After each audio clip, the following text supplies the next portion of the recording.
Men o'zimning yashash huquqimdan foydalangan holda har tongda Cyber University yotoqxonasida uyg'onaman va huquqlarimni amalga oshirishni boshlayman.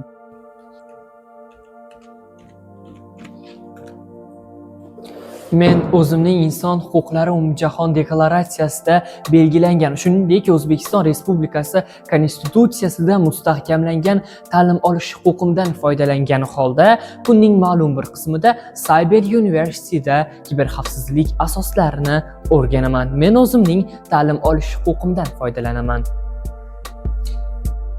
Men axborot asrining farzandiman. Men eshitish, so'zlash va haqiqatni bilish huquqiga egaman va bu huquq mening eng katta erkinligim. Birlashgan Millatlar Tashkiloti tomonidan qabul qilingan Inson huquqlari umumjahon deklaratsiyasining 19-moddasi va O'zbekiston Respublikasi Konstitutsiyasining 33-moddalarida insonlar har kim axborotdan erkin foydalanishi, erkin so'z, fikrlash va e'tiqod erkinligiga ega ekanligi qayd etilgan va bu moddalar mening ovozim. Men bu ovozni himoya qilaman. Axborot bu kuch va mana shu kuchni to'g'riga yo'naltirish bizning burchimizdir. O'z huquqlarini bilmaslik esa kun kelib ma'lum bir majburiyatlarga sabab bo'lishi mumkin.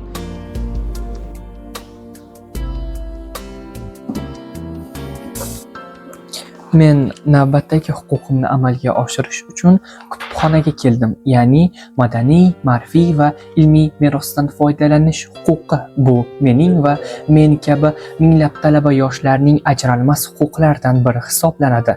Bundan tashqari, men kun davomida o'zimning intellektual mulk huquqimdan foydalanaman va she'rlar va hikoyalar yozish va ularni chop etish bilan shug'ullanaman. Men o'z huquqimdan foydalanaman.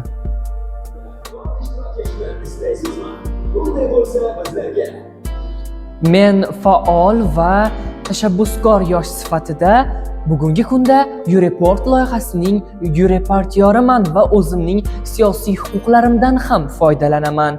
Har doimgi so'rovnomalarda faol ishtirok etish orqali hukumatga o'z fikrimni bildiraman. Men YouReportyorman.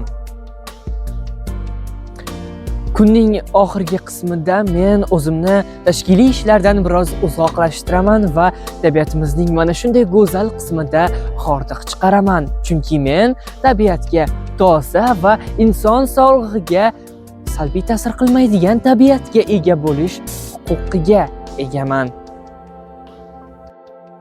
Siz oddiy talabaning huquqlarga boy bir kunining guvohi bo'ldingiz.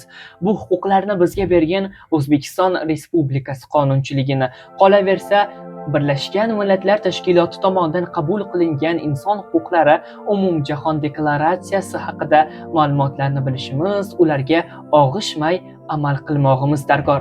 Zero huquqlarimiz bu bizning erkinligimiz.